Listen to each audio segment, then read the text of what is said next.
What's going on, people? It's Irish Gunner HD here. You can call me Irish, and welcome to episode 3 of Will It Drift. Today we have, wait for it, huzzah, the Scion FRS, brand new to Forza, only came out today, and it's a gorgeous car. So, straight off the bat, the stock car comes with 200 horsepower, 151 foot-pounds of torque, and weighs 2,737 pounds.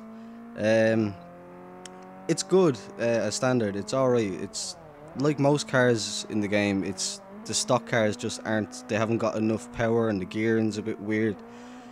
They just feel very sluggish, particularly when you put it up into third gear. Most of the cars that I've tried out so far in the series, you've seen that when I change to third gear, it doesn't work. Like, it's too sluggish or whatever. But and this really is no different. Third gear, for whatever reason, the gear ratios, it's just way too long. So I found that it was pretty hard to link the corners. Again, just being down to the not being able to put down the power. I mean, 200 horsepower isn't a lot to begin with, unless you're in something like a Hatchie or something. But this is only 300 pounds off being 3,000 pounds. Like, so it's not the drift machine that it's advertised as in real life. I would have expected it to feel more like naturally driftable, if that makes sense. It does feel like it wants to drift, if that makes sense. It feels like it feels very unique or something. Like, it does feel like it actually was built for drifting, but it just doesn't feel like it has the power. I think that's what I'm trying to say there. It just doesn't feel like it has the power and the kind of slide ability that you would look for in a drift car. But now, here we have like the kind of medium build. It's got 279 horsepower now, up from 200. 211 foot-pounds of torque, up from 151. 2,322 pounds in weight, down from 2,737. So immediately there's a big difference. Like, I can see that the entries and stuff like that, getting the little wall tap kind of thing on the entry, and it's actually going in, joining corners much better now. And that's only with I put on race suspension, race weight reduction, single turbo upgrade, and as far as the body kit goes, I just put on the G-Ready or Greddy, however you pronounce it. I've put on that kit all around, and just stuck on some Rota P45Rs, 19-inch I believe.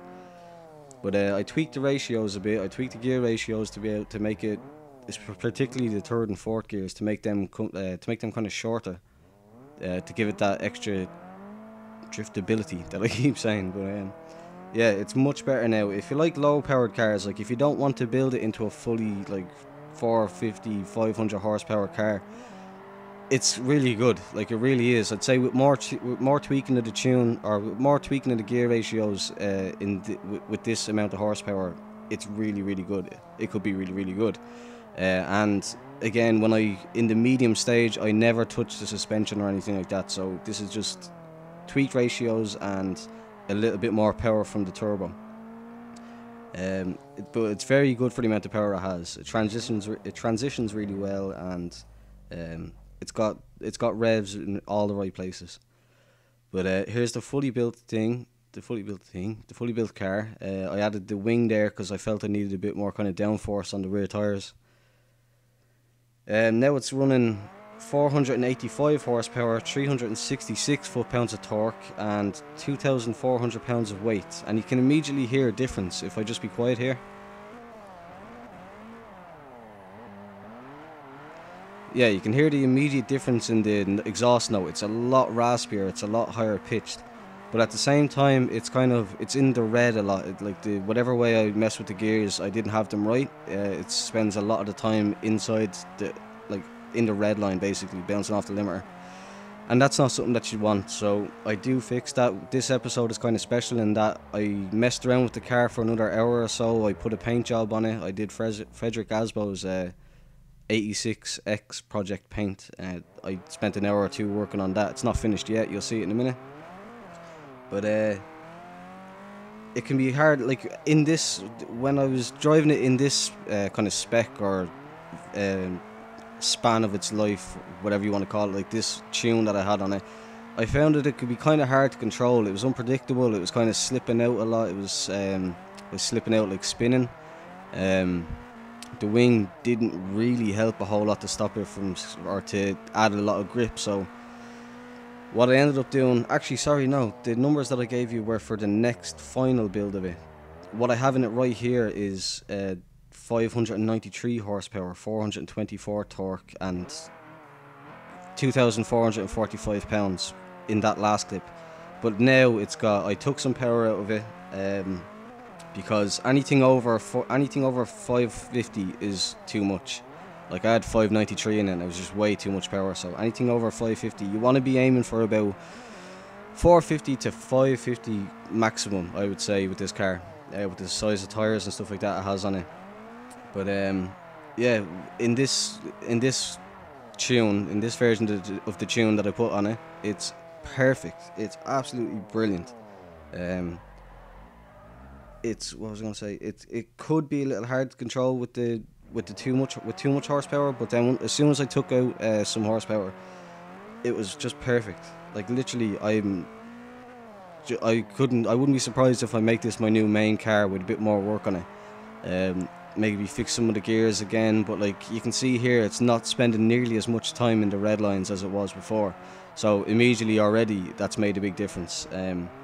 I have got the suspension and the camber and caster and stuff like that. All that has been tuned, but again, I can go in and fine tune that and get it exactly how I want it. But car's amazing. It really, really is. Like, I get a little happy here. I don't spin it around and stop. I just keep going. So, to the question on everyone's mind, will it drift? Yes, of course it will. It's a Scion FRS, for God's sake, or shall we say the Toyota 86, which is what I really wish they'd put in. Like, imagine the Toyota 86 with a 2JZ swap available in this game. That would be sweet, but unfortunately they didn't go that way and they went with the Scion, however you pronounce it. But definitely, yes, great overall drift car once you get it right. Just stay within the 450 to 550 horsepower range. That's just the main thing. And widest rear tires, and I think I have sport tires on it as well, so just some things to look out for to get it to grip, but also not to just bog down. So definitely it will drift.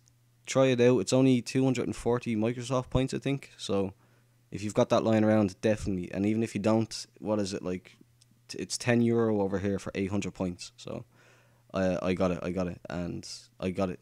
I meant to say that 3 times. I got it immediately, sorry. And yeah, it's amazing. Definitely go check it out. But if you enjoyed the video, please leave a like and subscribe for more.